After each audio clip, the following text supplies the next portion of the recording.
Fala galera do YouTube, ó, tô dando continuidade aqui à parte 3 aí dessa história que tá ficando longa, né? Eu tô dividindo aí em vídeos de 15 minutos.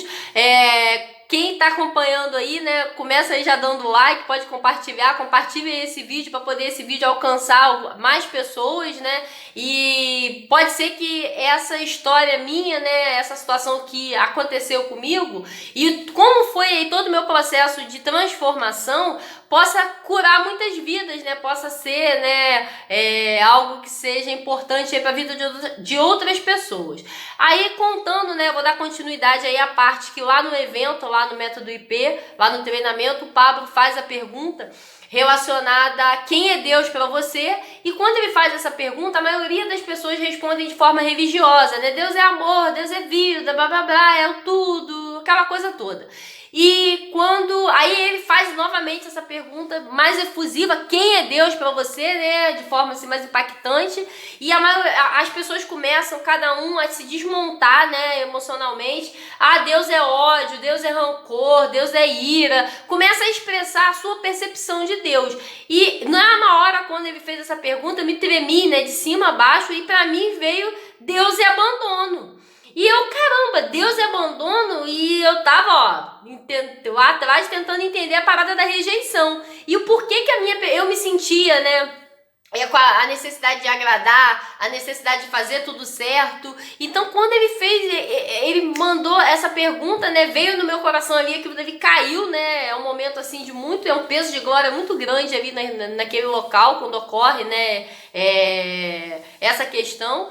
E eu, pra mim, abandono, né? E eu não entendia. E eu fiquei assim, nossa, como assim abandono? Ele antes, né, quando eu tinha feito a pergunta da questão do modo do comportamento do cérebro e tal, ele foi e me perguntou se papai me pegou no colo, né? Quem estiver aí assistindo esse vídeo, né, lá na parte 2, eu falo da pergunta que eu fiz pro Pablo, quando eu perguntei pra ele como que a pessoa, né, que tem um cérebro mais racional consegue se conectar às emoções, que isso fazia parte aí do meu processo, que eu tava buscando uma resposta.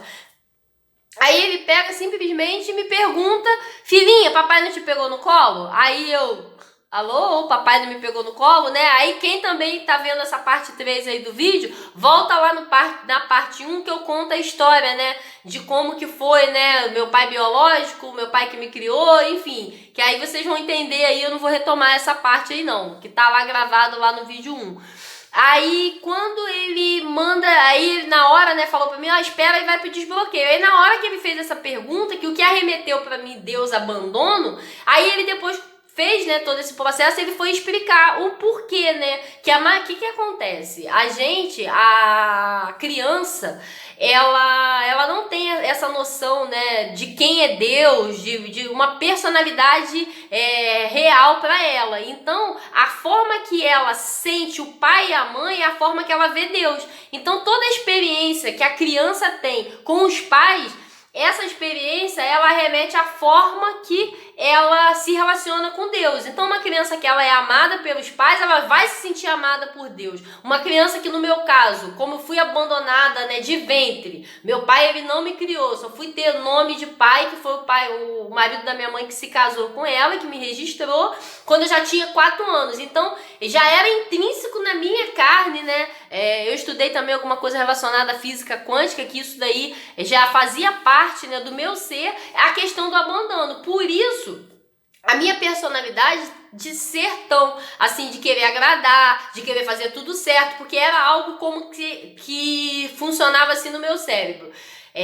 Eu desagradei alguma coisa, né? O que eu fiz de errado para meu pai não ter me criado? Ele não me deu atenção, ele não me amou. Ele era a pessoa que Deus usou a substância dele e da minha mãe para poder me vir à terra, né? Para poder, como diz o Pablo, né? Baixou o download aí de Ana Cristina. Então, como assim, né? Então era algo que fazia parte da minha estrutura. E isso se refletiu na minha personalidade. Personalidade mais rígida, personalidade mais assim, mais voltada pro lado da razão e não pro lado da emoção. Por quê? Porque eu não tive colo, eu não tive o amor de pai. Porque seria a representação para mim, quando criança, de Deus. Então isso, a própria neurociência, quem quiser se aprofundar a respeito disso, o Pablo também, o trabalho dele é muito voltado também com a questão da PNL, né? Ele usa bastante questões aí associadas à PNL, e isso já é provado pela ciência, né? Essa questão aí do comportamento humano, enfim. Mas eu fiquei assim, né? Surpresa. Nossa, como que pode ser essa questão do relacionamento, né, da minha forma de ver Deus, né? A minha vida toda, né, eu sou cristã, então eu sempre fui assim, aquela pessoa muito rígida comigo. Eu achava que, tipo assim, se eu não fizesse as coisas corretas, eu poderia ser castigada por Deus, eu poderia acontecer alguma coisa ruim na minha vida. Sempre foi uma relação de medo e não uma relação de amor. E eu não entendia que era isso, né? Eu era assim, extremamente religiosa mesmo. Além de ter descoberto tudo isso, nesse processo eu me libertei da religiosidade, né? Eu posso realmente, né, dizer aí que depois que eu posso considerar realmente que eu entendi e aceitei quem era Jesus na minha vida, o amor dele na minha vida, o que Deus fez na minha vida, depois que eu participei desse evento, que eu entendi o que era. Porque na minha cabeça não tinha lógica algumas coisas, né? Porque a minha mente era muito lógica, porque eu tinha que ter uma explicação para tudo, sabe? Então, eu fui, né, além dessa questão também de entender, né, meu relacionamento com Deus, toda essa questão, entender a forma que eu via. Aí ali no evento, né, tem o processo da ressignificação que você faz ali, aquela coisa toda, e você traz a luz, né? Na verdade, eu já vinha, como o Pablo fala, né, ele clarifica, né, o que tá na nossa cara. Já vinha a luz para mim a questão da rejeição.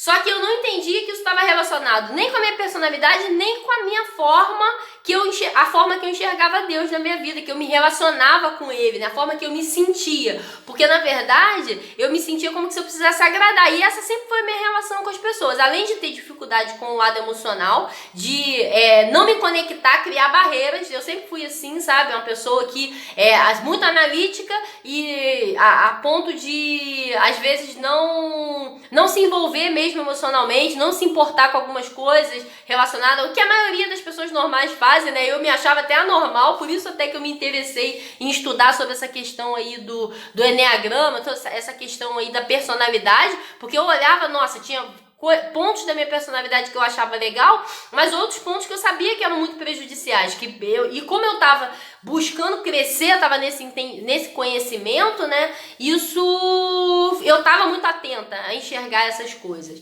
Então, o que aconteceu, né? Então, lá em fevereiro, olha a história aí pra vocês pegarem. Lá no primeiro vídeo eu falo que eu agora, né, nessa semana, a gente tá agora entrando em agosto de 2020, que eu resolvi, né, realmente aí a questão aí da minha treta. Porque eu entendi, o meu cérebro, né, ele veio à luz aquilo, só que você tem um processo de você ressignificar. Então você traz à luz o desbloqueio em muitas situações, ele é algo que é processual, né? É algo que você traz à luz inicialmente, você tem que se reprogramar a sua mente, você tem que entender aquilo. Então, beleza. Aí foi engraçado que eu participei do Método IP em fevereiro e do Método IP como staff em março. Foi até o último que teve presencial antes da pandemia. E quando eu fui, eu tava lá participando pro staff, eu tava ajudando no microfone e tal, é muito massa. Ele faz, né, lá no evento, novamente essa parte aí da pergunta de quem é Deus pra você. Quando ele fez novamente essa pergunta, eu me tremi de cima a baixo e veio assim de cara, Deus é desconhecido pra mim. Aí eu, putz, ferrou agora, né, a casa caiu. Primeiro rejeição, né? Abandono. Deus me abandonou. Tipo, a minha sensação com Deus de abandono. Então, eu já vim aí naquela coisa de entender isso, naquela metanoia. Aí agora desconhecido, aí eu ali na hora eu falei, que merda, eu vou ser sincera pra vocês. Tá de sacanagem, né? Eu só olhei assim e falei assim, não, não tô acreditando. Eu vou ter que chamar o meu pai biológico pra conversar, é isso mesmo? Aí aí ficou aquela coisa assim, março, tá? Aí tá. Veio, né, aquele bombardeio, mas eu não tinha tomado coragem de fazer isso, porque eu ainda estava me readaptando a toda essa informação, a todo esse processo. Aí, o que aconteceu, né? Teve agora, não sei aí se a galera participou aí, o pessoal aí conhece o evento lá do Pablo que teve online, o Saia do Caixão. Aí teve um momento que a esposa dele, a Carol Marçal, ela fez deu uma palavra, né, relacionada à questão do perdão para os pais, aquela coisa toda de você honrar o pai e a mãe. E eu tava com aquele sentimento assim, né, nossa, eu tenho que me conectar com ele, mas como que eu vou fazer isso? Aquela coisa assim, desconfortável, sabe, não tava já tocando no meu coração, desculpa, a respeito da... desculpa. Não vou parar o vídeo nem vou cortar e editar, gente. Tranquilo. E dá o like aí também, pra poder a gente compartilhar esse negócio aí, pra chegar aí, quem estiver gostando aí da história, que se fizer sentido, manda o like aí pra gente. Aí o que aconteceu? Quando a Carol fez isso foi agora, no final de julho, que ele fez o evento do Saia do Caixão lá dos carros, no Allianz Parque, em São Paulo. Aí ela falou a respeito dessa questão, pra você ligar pro pai, pra mãe, falando a respeito dessa questão de honrar pai e mãe. E eu naquela hora eu falei, ai, caraca, agora a casa caiu, né? Porque eu já tinha ouvido e não tinha executado aquilo, né? Eu na verdade não é executado, né? Tinha aquela coisa assim, eu já sabia que eu tinha que me aproximar emocionalmente do meu pai. E eu não tava assim, né? Caraca. Vamos lá, pandemia, a vida foi seguindo, não dá pra estar perto de ninguém, então tá tudo certo, né? Vamos jogar isso pra frente. Aí nesse dia, quando ela falou, na hora eu peguei e falei, não, agora ferrou, agora não tenho conversa, eu tenho que fazer, sabe? Aí eu peguei, mandei uma mensagem pra ele e falei assim, não, isso não tem como conversar por telefone, eu tenho que pegar e conversar com ele pessoalmente, né? Aí eu fui mandar uma mensagem pra ele, seu Janilson, preciso falar com você, vem aqui na minha casa, porque eles estavam aqui próximo, eles moram lá na região dos Lagos, aí eles passavam próximo aqui, aí eu venho aqui que eu preciso conversar com você, né? E ele também, porque ele já fica sempre desconfortável comigo, caraca, quem que a Ana tá querendo falar comigo, né? Aí já sabe como é que é, eu vou fazer o seguinte, eu vou encerrar aqui, vai ter a parte 4 do vídeo, gente, meu Deus do céu, a história é longa. Vamos lá, que aí vocês vão entender aí que eu ainda não soltei ainda o que foi, né, a transformação que ocorreu aí, né, a mudança. Eu acho que já deu para entender aí o porquê a treta com Deus, né, que era relacionada à forma que eu via, como eu me sentia relacionada a berço, aquela rejeição de berço me fazia sentir, né, como que se eu não fui amada por Deus, então a minha relação é de só querer agradar, então... Nessa questão aí foi, por isso, né, a minha treta aí com Deus, e eu resolvi, né, essa treta com Deus aí foi na semana passada e eu vou contar aí no próximo vídeo.